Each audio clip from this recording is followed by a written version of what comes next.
These are the 4 biggest benefits of real estate, and we're going to talk about in this video exactly how to put each of these 4 categories in order based on what you're trying to do for your real estate business.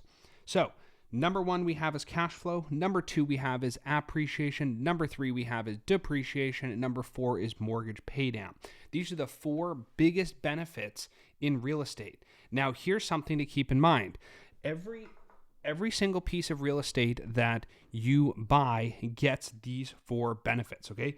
Each piece of real estate is going to have some cash flow. It's all going to have some kind of appreciation. It's all going to have some tax benefits or depreciation, and it's all going to have some mortgage paydown. So what we're trying to figure out is, in most people's mind, the most important thing to them is cash flow.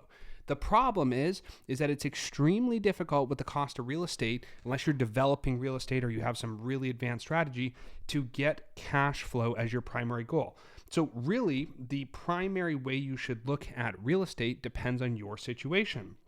If you're somebody who has, let's suppose, a high tax bill and you're looking to get into a lower tax bracket, then you might say depreciation is the most important thing.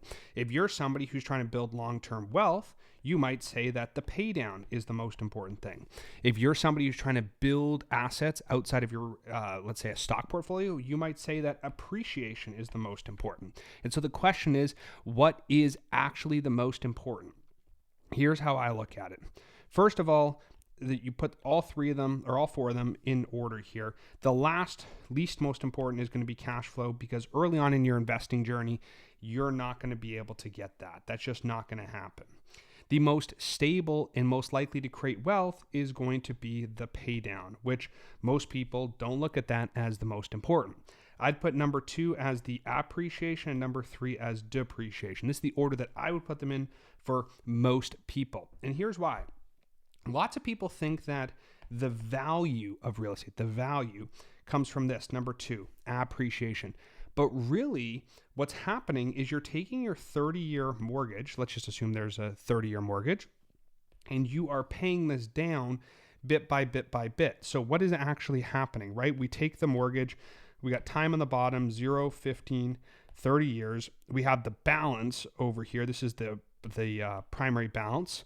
And what's happening is the primary balance goes down over time until you get to 0. And so what happens is, if you measure this as debt, we basically have on this side over here, this is all equity, right? Equity. This is your mortgage pay down. As time goes on, you build more and more equity. Why does that happen? Well, that happens because you pay down more and more debt. So as your debt goes down, your equity goes up. That is why mortgage pay down is the most powerful thing. And the thing is, you don't have to do anything. This is a guaranteed schedule.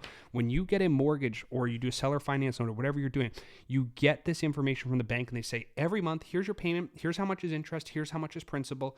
And this pay down is what's causing you to have principal reduction, meaning the principal amount is getting smaller and smaller and smaller. This number is a guaranteed number that the bank sets out in advance because it's on an amortization curve. So without doing anything at all, your mortgage pay down is going to follow this exact strategy every single time. That leads us into number 2, which is your appreciation. And if you look at appreciation, we've talked about this multiple times in the past, that over time, let's take the same 30-year process. The value of the asset is going to be its basis, okay? And its basis is just like the value that you bought it at, okay? Now, the general trend for all of this is going to be up over time, with the property on average doubling somewhere twice in here, somewhere around the 10-year mark and somewhere around the 20-year mark. Depending on the property and the way you bought it and the interest rate and all that, it's going to double at those 2 points in time. So if we said we had a $500,000 property down here, we can comfortably say that at year 10, it's going to be $1 million asset. And at year 20, that is going to be a $2 million asset because it's doubled. So on our 20-year horizon, which I will show you here again, on our 20-year horizon, we take an asset that's gone from 500 up to 2 million, okay, which is $1.5 million in gain, okay, and that's over 20 years. And so basically what that means is that $75K per year, hopefully my math is correct, but $75K per year in value has been created in terms of appreciation, okay? Now, the one thing that nobody really likes to talk about is that this straight line directionally going up, appreciation is fine, but really what's happening is it's doing something like this where it's going up and down over time. And what people realize is that on a year-to-year basis, you can have highs and lows on many different pieces of property here. And that is the standard trend with real estate. You're not going to have just up all the time, but the natural trend is going to be every 10 years, your property's going to double. Now, can you get it every 7 years? Yes. You look at Florida, for example. Florida's average, Southern Florida specifically, has averaged 7% per year growth for the last 30 years, which means that this, for that particular market, it looks more like this, right? It's a much steeper curve because it's appreciating a much higher rate. So just to recap, pay down, mortgage pay down, that's a guaranteed thing that happens every single time. Appreciation's less guaranteed, of course, but there's some data, 30, 40, 50-year historical data in each market that shows you what that looks like. Now, the third one here is your depreciation, okay? Now, depreciation, the interesting thing about this is depreciation exists regardless of your specific situation, okay? So all the assets inside of a house have a couple different lifespans, okay? And we're not going to get super technical into this, but we're going to put this on a schedule here. We'll use the same curve every single time. So 0, 15, and 30 years. In residential real estate, okay? Residential real estate, average depreciation is 27.5 years. On commercial, they let you do it on a 39-year schedule. So what does that mean? That means the building and the assets over time lose value. They lose value, okay? So let's just take residential real estate for a second. Short-term rentals, which is what we focus on, actually go on the commercial 39-year schedule. But just because the residential lines up better with the mortgage, I'm going to show you it on that schedule. What happens is certain assets have a starting price. Okay, let's do a couple of these. Let's say a piece of furniture. Let's say you have a $5,000 piece of furniture. Well, furniture generally is depreciated on a 5-year schedule, which means it goes down 20% per year for 5 years until it's worth nothing. So this asset, if I put 10 years here, 5 years, 10 years here, what happens is you buy the piece of furniture here at $5,000 and it depreciates down to $0 in value on that straight line, 20% per year, okay? Now, the reason this happens is because stuff has to be replaced. So they say if you have a couch that's a $5,000 couch, that is going to need to be replaced in 5 years. If it's going to need to be replaced, surely the value is 0 because you are replacing it. So this $5,000 asset has gone down to $0, okay?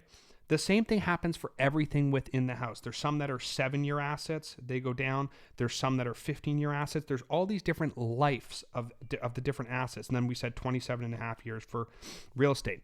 Now, the really interesting thing about this is it is not your choice whether or not you depreciate stuff. There seems to be this misconception that you choose what you depreciate and what you don't. You do not. Depreciation is mandatory. When you have an asset on your balance sheets, just like the mortgage gets paid down, depreciation happens. The assets lose value within the house and part of the house, right? And so what you have as a benefit is as this item is reduced in value, you get to write that down or write that off because you have to replace it later. Now, the normal process for depreciation on assets that are not 5-year assets is you would take them slowly over the 27.5 years. But there's an interesting thing where you can take all this value, this decrease in value, right? This is the value of the asset, and you can actually shift it over time so your curve can look like this. You can basically take a bunch of it right away and then take less over time until it's 0, something like this. This is known as bonus depreciation. Okay. And there's different rules. They change every year as to what can happen. But instead of taking your depreciation slowly over time here, you get to take it over a lot up front here in the first 1 to 5 years, and then you take less over time. So it's the same depreciation. The value here is still the same, but you take a bunch more of it up front. Now, the choice to use bonus depreciation or accelerated depreciation is up to you, but depreciation as a whole is something that happens. So as a reminder, that's 3 of the 4 things, right? We got mortgage pay down happens automatically. Appreciation also happens automatically, but is a little bit more variable. Depreciation, you're required to take depreciation, just the type of depreciation you take varies. And then the last thing is cash flow, which we're going to talk about. So cash flow is over time, right? Cash flow tends to go up. So I'll put dollars here. We'll put the 15-year, the 30-year, and the 0 years here. Generally, you're going to have 0 cash flow or 0 net cash flow, and then you're going to slowly increase your cash flow over time, okay? And the reason your cash flow goes up over time is because you start stabilizing the property and you've replaced everything you could possibly replace, and there's nothing else to replace, so there's no other expenses. Now remember, cash flow, which is what this whole diagram is a function of income. So let's show the income. So we'll put your income going up over time. This is your income. And we will show your expenses, which also go up over time, okay? But they don't go up as fast. The gap between the income and the expenses is your cash flow. So as these values get further and further away compared to being closer on this side, this means you increase your cash flow over time. This is what you get to keep in your pocket. Now, interestingly enough, there's another thing called NOI, okay, net operating income, which is all of your income minus all of your expenses. And so what you're going to say is, well, hey, I thought up here you just talked about cash flow is income and expenses. Well, NOI is the equivalent of cash flow without a mortgage. So let's do a quick example here. Let's say I have $10,000 a month in income, and let's say I have $5,000 a month for principal and interest, taxes, and insurance. And let's say out of that, only $4,000 of that is PI, and the other $1,000 of that is your taxes and insurance. Okay, so we'll split this 5,000 into 4,000 and 1,000. 4,000 for the mortgage, 1,000 for taxes and insurance. Taxes and insurance are always a deduction. They're an expense, right? So that goes in the expense category.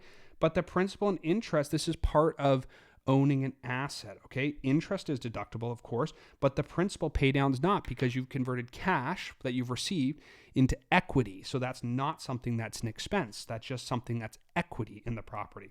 So if I have a $5,000 or $10,000 income and a $5,000 PITI, and let's say $4,000 in other expenses, my bottom line from a cash flow standpoint is $1,000. 10 minus the 5 minus the 4, you're left with $1,000 in cash flow. Seems pretty simple. But here's the thing. If I bought this house in cash, let's just say the same house in cash, and I would not have the $4,000 principal interest payment. So in that particular case, this calculation up here was cash flow, but our NOI calculation is $10,000 minus the $4,000 in expenses minus the $1,000 in taxes and insurance, which means you have $5,000 NOI. You'll notice that there is no mortgage in this case, okay? So the reason that you have NOI as a calculation is the interest rate and the type of loan and the amount somebody puts down varies from property to property. So NOI is a good way to compare different asset classes together to say, okay, this asset produces this much income, this asset produces that much income, regardless of the debt, okay? Because again, somebody's debt payment could be $4,000, someone could be $3,000, some could be $2,000. The debt payment could be different. Again, this is your principal and interest, your mortgage, okay? So at the end of the day, is your NOI and your cash flow related? Absolutely, your NOI and cash flow is related. But when you're buying short-term rentals, you have to ask yourself, you have to scroll all the way back up here and ask yourself, what of these 4 is the most important? If your answer is cash flow, you are in the wrong spot. That is not going to be your primary generator of income. Your primary generator of income is going to be your W-2 job or some type of business that you maybe earn. Your pay down is going to happen automatically. Your appreciation is going to happen automatically. Your depreciation is going to happen automatically. And if you're somebody who's trying to get into real estate, you have to understand pay down. You have to understand appreciation and the schedule on which it happens on. You have to understand that depreciation happens and items within your property have to be replaced, just like the roof needs to be replaced over time. You have to understand that in certain instances, you may be entitled to bonus depreciation, okay? Which is great if you're somebody who wants to take a bunch of expenses this year. Now, the last thing I will leave you with is cash flow seems to be the measure of things that people want, right? They want cash flow. You have to remember that when you sell a property, okay, what you're going to have is a difference between your basis and the sell price. Okay, so let's say we sell the house at, and maybe I'll do a better drawing than that. So let's say I bought the house at $500K and I sold it at $1 million.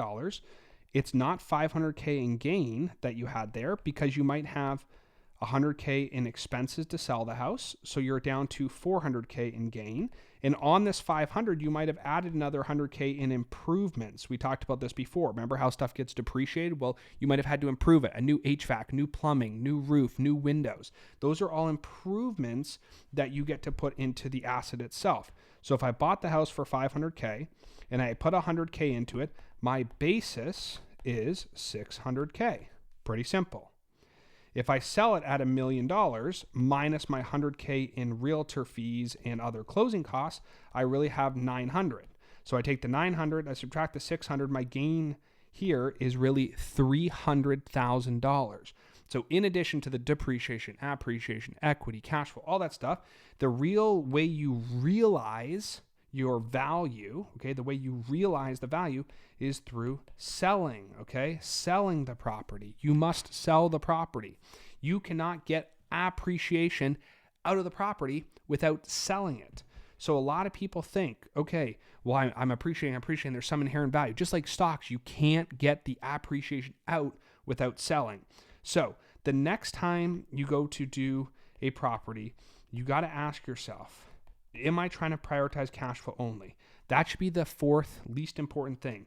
First thing is going to be your pay down, then it's going to be your appreciation, then it's going to be some of your tax benefits, and then it's going to be some of your cash flow, okay? And if you can't get on board with understanding that these four things in this order are the path to success, then you're going to be disappointed the whole time when you do real estate. So the next time you focus on buying a short-term rental, long-term rental, commercial, multifamily, whatever it is you're buying, you have to look at it this way. And if you think that you're going to retire off the cash flow, you're going to be very, very mistaken. It is not as easy as you think, okay? The real value is in the pay down because it happens no matter what. The next value is in the appreciation because that's relatively predictable. We can see what those numbers are over a long period of time. The tax benefits are very straightforward. There's rules. You follow the rules. You get to depreciate. You get to bonus depreciate. You get to add items to the house. Those things all exist. And then the cash flow comes based on how well the property performs, which you're not going to specifically do a whole lot to make it perform better or worse. Hopefully this outlines the four most important things in real estate in the order in which you should prioritize them. If you have questions, drop them in the comments below. All this content's meant to be educational to help you understand the process. There are lots of companies out there that will help you buy real estate. There's real estate agents, there's real estate brokers, there's companies that source properties, there's people who do advisory and coaching. If you feel like this doesn't align with your strategy, then you need to really look at what is your strategy, because this is the order in which most real estate operates, okay? If you're walking into real estate saying 5,000 comes in, 4,000 goes out, 1,000 in cash flow, you're going to be very mistaken, especially in the first 2 or 3 years, okay? Thank you so much for watching this video. If you do have questions, please drop them in the comments, and we'll see you in the next one.